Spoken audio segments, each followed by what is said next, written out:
కేంద్రం ప్రకటనపై అనంతపురంలో నిరసనలు వ్యక్తమవుతూ ఉన్నాయి. అక్కడ తాజా సమాచారాన్ని మా ప్రతినిధి శ్రీనివాస్ అందిస్తారు. శ్రీనివాస్, అక్కడ పరిస్థితి ఏ విధంగా ఉంది? ఏమంటున్నారు అక్కడ ప్రజలు, నేతలు?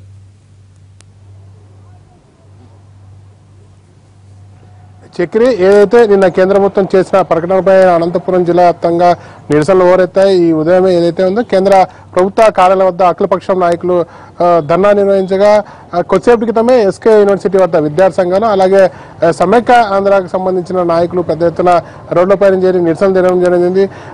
ప్రస్తుతం నిన్న కేంద్ర ప్రభుత్వం చేసిన ప్రకటనపైన తీవ్ర అసంతృప్తితో ఇక్కడ విద్యార్థులు కానీ అలాగే ప్రజలు కానీ ఉన్నారని చెప్పవచ్చు.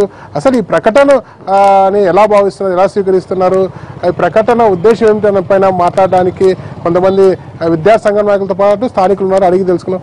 చెప్పండి సార్, ఇప్పటికే ఒకవైపు కాంగ్రెస్ రాష్ట్ర విభజన సరిగ్గా నిర్ణయాలు తీసుకోవాలన్నది, ఇప్పుడు నిన్న ఇచ్చిన ప్రకటన ఎలా భావిస్తున్నారు? అసలు అరుణ్ జైట్లీ గారు చేసిన ప్రకటన చూస్తే అది పెద్ద హైడ్రామా లాగా, అదేదో అర్ధరాత్రి ఏదో మనకు అర్ధరాత్రి స్వాతంత్రం ఇచ్చినట్లుగా ఇదేదో మీ ఆంధ్రప్రదేశ్ సస్యశ్యామలం చేసేస్తుందని చెప్పేసి హడావుడిగా అర్ధరాత్రి పూట వాళ్ళు ఈ ప్యాకేజ్ అనౌన్స్ చేయడం చూస్తే ప్రజలను మబ్బు పెట్టేది తప్ప ఇంకోటి కాదు. మేము అడుగుతున్నాము కాదంటే మీరు ఇస్తామన్నదాన్నే మేము అడుగుతున్నాం తప్ప ఇంకోటి కాదు కదా. ఆ రోజు ప్రధానమంత్రి గారు ఆ రోజు పార్లమెంటు 5 ఏళ్ళు అని చెప్పేస్తే కాదు 10 ఏళ్ళు కావాలి, 15 కావాలని చెప్పేసి అరుణ్ జైట్లీ గారు మరి వెంకయ్య నాయుడు గారు ఆ రోజు ఎగిరెగిరి అడిగారు. మరి మీరు అడిగిన దాన్ని ఈరోజు మేము అడిగితే ఈరోజు మీకు టెక్నికల్ ప్రాబ్లం అని చెప్పేసి మీరు అంటున్నారా? అసలు నీతి ఆయోగ్ అంటున్నారు, లేదా ఇంకోటి అంటున్నారు. నీతి ఆయోగ్ ఏమన్నా అది పాకిస్తాన్లో భాగమా, లేదా ఏమన్నా ఇది ఐక్యరాజ్య సమితిలో భాగమా? నీతి ఆయోగ్ అధ్యక్షుడు కూడా మన ప్రధానమంత్రి గారే. నువ్వు అనుకుంటే ఒకే ఒక్క సంతకంతో మనకు ప్రత్యేక హోదా వచ్చి తీరుతుంది. నువ్వు చెప్తున్నది అది కాదు, నువ్వు చెప్తున్న కారణం అది కాదు. పక్కనున్నటువంటి రాష్ట్రాలు తమిళనాడు నువ్వు జట్టు కట్టాలనుకుంటున్నావు, అట్లాగే ఇంకా ఇటుపక్క దీంట్లో కూడా తెలంగాణలో కూడా నువ్వు అక్కడ ఉన్నటువంటి కేసీఆర్తో జట్టు కట్టాలనుకుంటున్నావు. వాళ్ళు ఇక్కడ మనకు ప్రత్యేక హోదా ఇస్తే, పరిశ్రమలకు రాయితీలు ఇస్తే, ఆ చెన్నైలో ఉన్నటువంటివి హైదరాబాద్లో ఉన్నటువంటి పరిశ్రమలన్నీ కూడా విజయవాడకు వచ్చే అవకాశం ఉంది కాబట్టి ఇవ్వద్దండి అని చెప్పేసి వాళ్ళు చెప్తే దానికి తలకు నువ్వు మాకు కళ్ళుబొల్లి కబుర్లు చెప్తున్నావు. దీన్ని పక్కన పెట్టండి అని చెప్పేసి మేము చెప్తున్నాం. ఇక్కడ ఎవరు కూడా అమాయకులు లేరు. మీరు ఎన్ని వేల కోట్ల ప్యాకేజ్ ఇచ్చినా కూడా అది ప్రత్యేక హోదాతో సమానం కాదు. నేను ఒకటే నీకు అడుగుతున్నా, ఈ అనంతపురం జిల్లాకి ఎడారి నివారణ పథకం కింద దాదాపు 15, 20, 25 సంవత్సరాల నుండి కొన్ని లక్షల కోట్ల రూపాయలు ప్యాకేజీగా వచ్చింది. ఎక్కడైనా అభివృద్ధి ఆనవాళ్ళు ఎక్కడైనా ఉందో ఒక మరి చూడండి. ఎక్కడో ఏ మూల జరిగింటే ఎంతో కొంత జరిగింటుంది కానీ చెప్పుకోవద్దుగా అభివృద్ధి జరగలేదు. ఈ రోజు నువ్వు ఎన్ని వేల కోట్ల ప్యాకేజ్ ఇచ్చినా కూడా బాగుపడే వాళ్ళు వేరే వాళ్ళు ఉన్నారు, సామాన్యుడు కాదు. రాజకీయ నాయకులు, కాంట్రాక్టర్లు, దగాకోర్లు, మరి ఫ్యాక్షనిస్టులు, వీళ్ళు బాగుపడతారు. ప్రధానంగా ఏదైతే ఉందో ప్రత్యేక హోదాకి సరిపడే ప్యాకేజ్ ఇస్తున్నామంటున్నారు కదా, దీన్ని ఎట్లా భావిస్తారు? ప్రత్యేక హోదాకి సరిపడే ప్యాకేజ్ ఇంకోటి లేనే లేదు. మేము ఒకటే నీకు అడుగుతున్నాం, నువ్వు ప్రత్యేక హోదా ఇస్తే దాంట్లో పరిశ్రమలకు రైతులు వస్తాయి. నువ్వు వద్దన్నా రావద్దన్నా కూడా అనేక పరిశ్రమలు వస్తాయి. మా విద్యార్థులకి మా భవిష్యత్ అన్నటువంటి ఉద్యోగులు. చెప్పండి, మీరు ఎలా భావిస్తున్నారు? అంటే ప్రస్తుతం నిన్న చేసిన ప్రకటన ఎలా భావిస్తున్నారు? నిన్న చేసిన ప్రకటన ఏ విధంగా కూడా ఆంధ్రప్రదేశ్ ప్రజలకి నచ్చని విధంగా ఉంది. ప్రత్యేక హోదా ఇస్తే ఏ నిరుద్యోగికైనా న్యాయం జరుగుతుందంటే, ప్రత్యేక ప్యాకేజ్ ఇస్తే ఏ నిరుద్యోగానికైనా బాగా ఉంటుందంటే మేము ఆహ్వానిస్తాం. ఈ రోజున ప్రత్యేక హోదా వస్తే ఈరోజు పీజీ, పిహెచ్డీలు, బీటెక్లు అంతా చేసి అనేకమైన పరిశ్రమలు ఆంధ్రప్రదేశ్ రాష్ట్రానికి వస్తే, కేంద్రం నుంచి ఇటు రాష్ట్రం నుంచి రాయితీలు కల్పిస్తే వేలాది ఉద్యోగాలు కూడా వస్తాయి. వేలాది ఉద్యోగాలు వస్తే ప్రతి కుటుంబం కూడా హాయిగా ఉంటుంది అనేది మేము తెలియస్తున్నాం. ఇప్పటికైనా ఒకటే చెప్తున్నాం, కేంద్రం మీద ఒత్తిడి అండి, రాష్ట్రం మీద ఒత్తిడి వచ్చి ఆంధ్రప్రదేశ్ రాష్ట్ర ప్రజలకు జరిగిన అన్యాయాన్ని మరొకసారి పునరాలోచించి ఈ రోజున ఆంధ్రప్రదేశ్ ప్రత్యేక హోదా తెప్పించాలని ఈ సందర్భంగా చెప్తా ఉన్నాను. చెప్పండి, ప్రధానంగా ఇప్పటికే ప్రత్యేక రాయితీలు అలాగే ప్రత్యేక ఆర్థికంగా పెద్ద ఎత్తున సాయం చేస్తున్నామని కేంద్రం ప్రకటన చేస్తుంది, దీన్ని ఎట్లా భావిస్తుంది? కేంద్రం చేసే సహాయము ఓన్లీ రాజకీయ వాళ్లకు, రాజకీయ నాయకులకు, రాజకీయ ప్రతినిధులకు అందే సాయంగా మాత్రమే కనిపిస్తూ ఉందని, బడుగు బలహీన మధ్యతరగతి పేద వర్గాలకు ఇది ఏమాత్రం సహాయపడే విధంగా లేదు. కాబట్టి ఇప్పటికీ కూడా ప్రత్యేక హోదా అనేది సరిగా లేదు. కాబట్టి ఇప్పటికైనా కేంద్ర ప్రభుత్వం దిగివచ్చి ప్రత్యేక హోదా ప్రకటించాలా, లేకుంటే కనుక విద్యార్థి ఉద్యమాలను ప్రతి ఊరు, వాడ, విలేజ్లకు విస్తరింపజేసి మరీ భారీగా గతంలో వచ్చినటువంటి ఉద్యమాల కంటే ఇంకా ఉవ్వెత్తున లేవదీసడానికి సిద్ధంగా ఉన్నామని చెప్పి తెలియజేస్తాం. ఇప్పుడు ప్రధానంగా ఇప్పటికే ఏపీకి సంబంధించి అన్ని యూనివర్సిటీలను శాంక్షన్ చేయడం జరిగింది, వారి కాలంలో వసతులు కూడా చేశామని చెప్తున్నారు. ఇప్పుడు ఇస్తామన్నప్పుడు మీరు ఎందుకు మళ్ళా ఉద్యోగాలు చేయాలని చూస్తున్నారు? మరి అవి మాట చెప్తున్నారు తప్ప ఇంతవరకు వచ్చిన విశ్వవిద్యాలయాలు కానీ అక్కడ కానీ బిల్డింగ్స్ కానీ అక్కడ పూజా కార్యక్రమం కూడా జరగలేదు. దీనివల్ల మన విద్యార్థులు ఎంతమంది నష్టపోతున్నారు. మరి విశ్వవిద్యాలయాలు స్థాపించి ఇప్పుడు మనకు ఎన్నో ఉన్నటువంటివి కూడా అవి ఇంతవరకు క్లాసులు కూడా జరగటం లేదు. వీళ్ళు ప్రజలను మభ్యపెడుతున్నారు తప్ప ఇలాంటి ప్యాకేజీ వల్ల మరి ఇక్కడ విద్యార్థులు కానీ నిరుద్యోగులకు ఏమి ఉపయోగపడే విధంగా లేదు.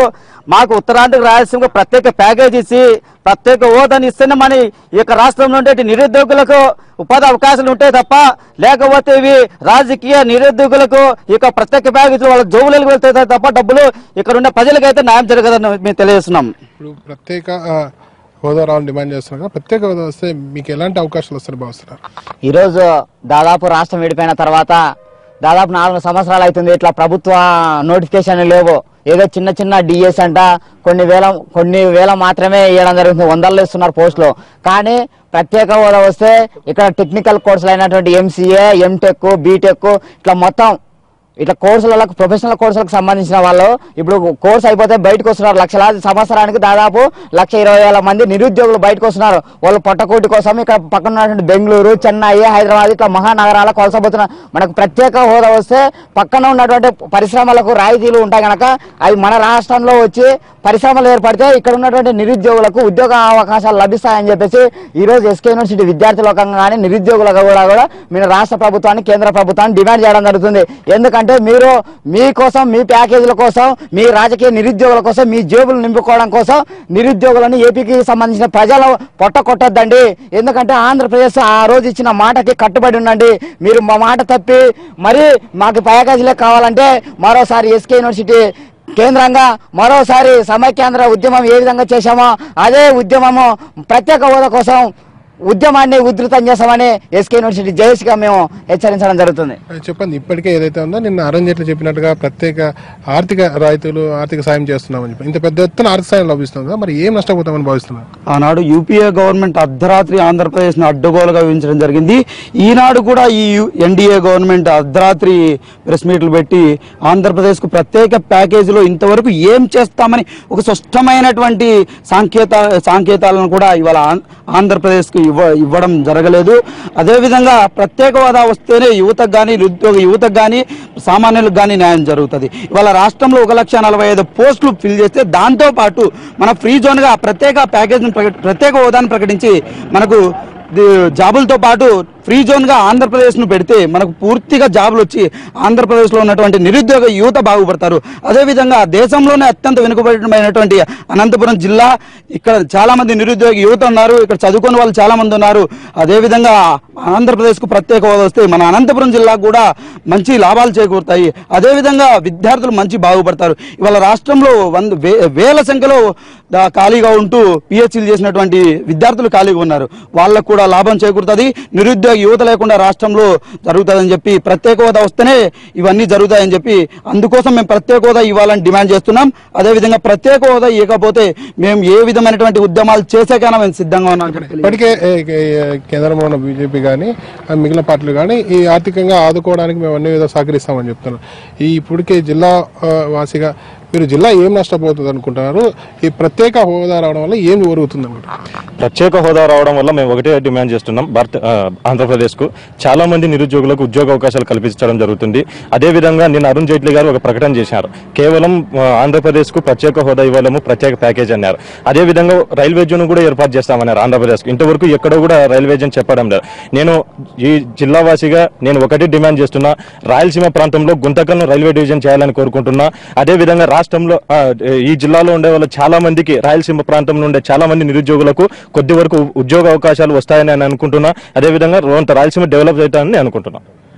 ఇక్కడున్న విద్యార్థి సంఘం నాయకులు కానీ స్థానికులు కానీ ఏమంటే ప్రధానంగా ప్రత్యేక హోదా వస్తేనే అన్ని విధాల తమకి లబ్ధి చేకూరుతుంది అంటున్నారు. ఏదైతే కాంగ్రెస్ ఎలా విభజించిందో అర్ధరాత్రి సమయంలో ఈ బీజేపీ కూడా అలాగే రాత్రి ప్రకటన చేసి మరోసారి మోసపుచ్చిందని చెప్తున్నారు. మరికొందరు ఇక్కడ అడిగి తెలుసుకున్నాం. అది చెప్పండి, ఈ ప్రత్యేక హోదా వల్ల మీకు కలిగే లాభం ఏంటి?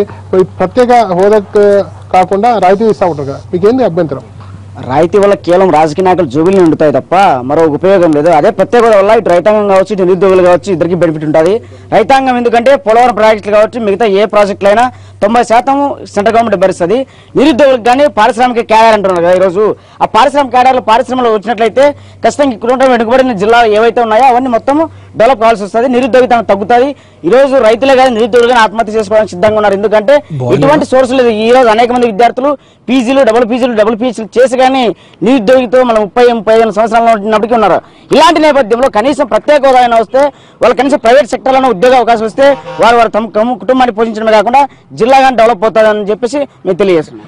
ప్రధానంగా ఏదైతే ఉందో భవిష్యత్తులో మరోసారి ఉద్యమాలు చేయాల్సిన పరిస్థితి ఇక్కడ నెలకొంటుందని ఇక్కడ ఉన్న నాయకులు చెప్తున్నారు. ప్రధానంగా ఏదైతే ఉందో అనంతపురం రాయితీల వల్ల అనేక లాభాలు కలుగుతున్నాయి.